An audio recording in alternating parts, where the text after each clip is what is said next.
嘿呦，各位，欢迎又回来到游戏频道，我是麦克。那这次又因观众要求来测试冰原反曲弓跟寒冰剑啦。那这两把呢，分开来看都是个别的武器。那当时我也没有认真看这两把的解释，只觉得就是一把弓跟一把剑。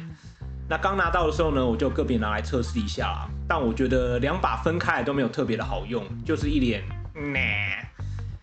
而冰原反曲弓呢，我装上了它的特殊配件，这个反曲弓骑射模组，我都觉得有点烂了。那当时我就傻傻的拿它来打啦。那发觉反曲弓呢，连一般的小绿鸭都打起来有气无力的，更不用说打王了。那拿它来打呢，我还不如拿连珠弓还比较好用。而寒冰剑呢，拿来打王，我觉得也是普普通通，也没特别的什么寒冰感。那之后呢，我就默默的把它放回仓库中。那也感谢这位观众的提醒，我又再次的把它拿出来仔细的看了一下，直到我看到了这把寒冰剑的解释，像是经常被搭在弓上射出去。What the fuck？ 我现在才看到那大家应该又觉得麦克这也太瞎了吧？那我只能说，我大概都是这样在玩雅克夫吧。但 anyway， 自从发现寒冰剑可以装上冰原反曲弓后呢，我整个茅塞顿开，醍醐灌顶啊！像发现新大陆一样，赶快拿来测试一下。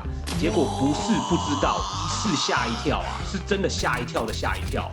这伤害是真的吗？太猛了吧！单发200。而反曲弓呢，加上反曲弓骑射模组后呢，又是一次3件的攻击。所以如果3件同时打在一个目标身上，等于是600的伤害这等于是亚科夫核弹了吧？而且重点是呢，冰原剑同样还可以装在连珠弓上，但是还是建议装在冰原反曲弓会比较好啦。那晚点我会解释为什么。那这边大家可能又会想说，这么屌的弓要在哪里拿嘞？先不要急，先不要急。其实反曲弓跟冰原剑获取的方法都不难啦，就是在37号实验区打狼王跟猎人就好了。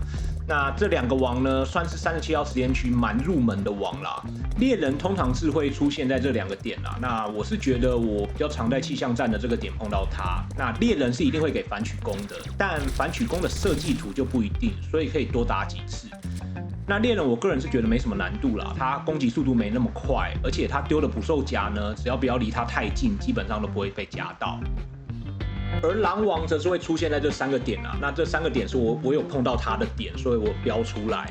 那狼王则是稍微比较麻烦一点，是因为他速度很快，而且是成群结队的。那冲出来呢，基本上你就是要跟他硬碰硬了啦。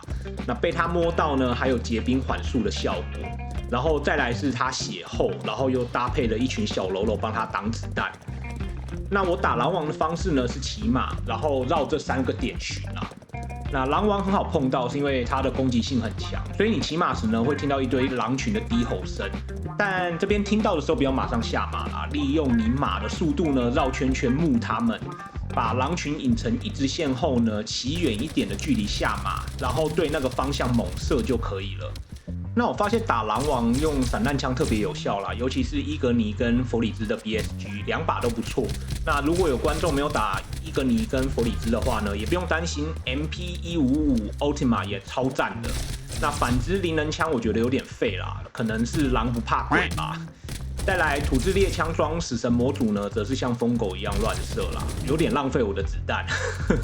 那 AA12 呢，则中规中矩。再来一般的 AR 跟 SMG 也可以，但真心建议散弹枪会轻松许多啦。而最后需要完成这个 combo 的完成体呢，则是需要反曲弓骑射模组。那这个在防具商橘子这边解任务猎杀猎人即可。那拿到这个模组后呢，你的弓就可以一次以1支箭射出3支箭了。而这边也回到之前我说为什么寒冰剑建议装在冰原反曲弓上啦，是因为冰原反曲弓呢，只要以1支箭就可以射出3支箭，而装在连珠弓上呢，则是实实在在的装了3支箭啊，射出去我会心痛啊，而且还不是心痛，是心痛痛痛啊。而制作材料呢也不难，就是反曲弓的话呢，它是需要终极武器零件3个，然后3D 列印材料2个，然后冰原反曲弓的话呢，则是反曲弓1个，然后顶级毛皮2件跟3D 列印材料1个，而反曲弓骑射模组则是终极武器零件1个，然后高级武器零件2个，然后跟3D 列印材料1个。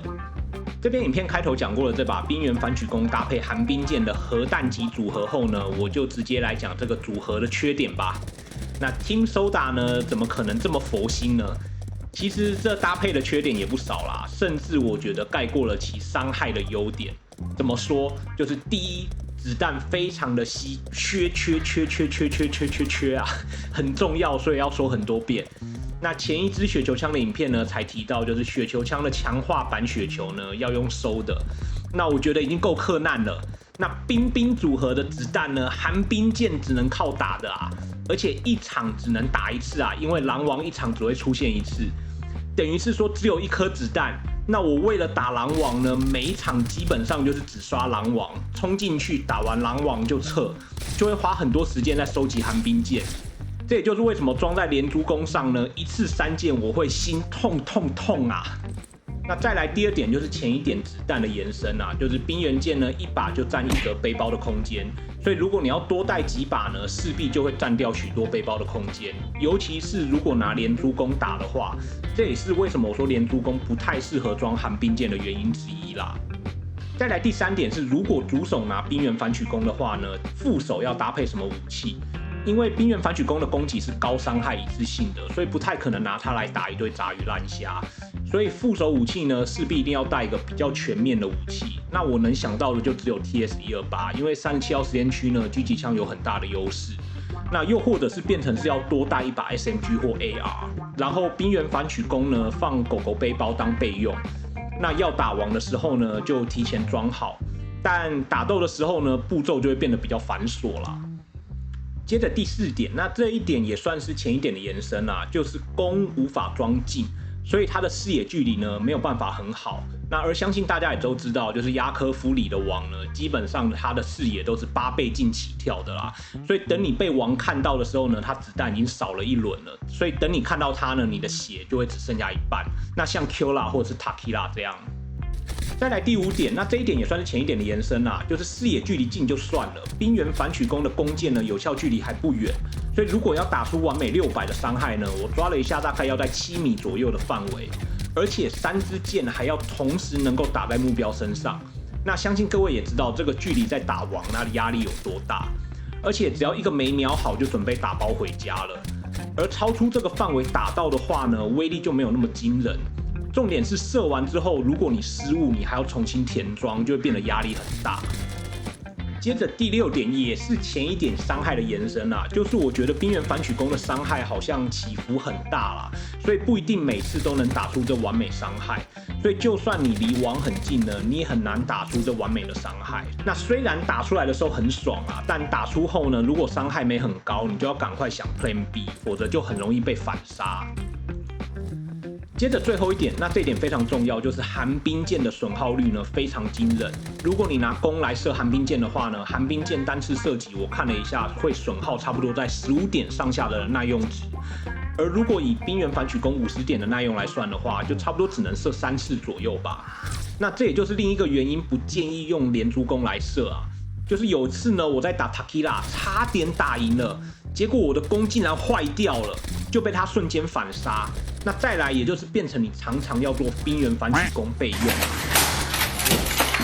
那这边以上大概就是这个冰组合的心得分享啦。那这个组合呢，我觉得除了高伤害这个非常强的优点外呢，真的很难再找到其他什么优点了。那在6边形的评估上呢，它感觉就是伤害突破天花板，非常的突啊，但却没有其他的优点。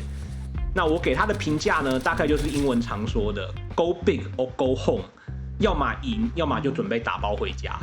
这对我这个小心脏的玩家来说呢，有点太刺激了啦。不过，如果有玩家喜欢这种一箭可能可以秒掉王的感觉呢，可以尝试看看。那这边诚心推荐给各位。另外这边我就放几段我秒掉37号实验区王的片段吧。这边因为提前被这个呆头鹅给发现了，所以我就用 TS128就是打了他几下。那我就想说测试一下冰原弓的威力如何。然后我这边就想说用潜行，然后贴近他，直接一发杀。接着就来打 Killa 了，那 Killa 就很紧张，因为我想说用潜行的方式贴近他。那因为 Killa 他的伤害很高，所以我都喜欢就是尽量把他拉出去打这样。就是很少这样贴那么近打他。哇塞，一次就半血，2发直接带走。接着来打 Takira， 那 Takira 我尽量一样把他引出来打。那当下第一下的时候竟然没中的时候，我很尴尬。然后第二下虽然中了，但是我的弓竟然坏掉了。那打这个呢，真的是非常的惊啦。最后呢，就是我觉得这个冰原弓呢，它在打一些有抗冻属性的王的话呢，攻击好像没有那么强。那你看，像我打佛里兹，它的伤害好像就没有那么高。那你被它贴近的话，就会很难打啦。那变电站的这一只蜘蛛呢，我觉得更不用说了啊。我觉得它的抗冻属性很高，所以拿这个冰原弓呢打它根本就不痛不痒，而且还浪费我的冰原剑。最后这边就是这一次冰原弓跟寒冰剑组合的介绍啦，真的是 go big or go home， 打完很爽，但没秒掉也很刺激。那不知道各位喜不喜欢这样的组合？那这次就这样，那我们就下次见喽，拜。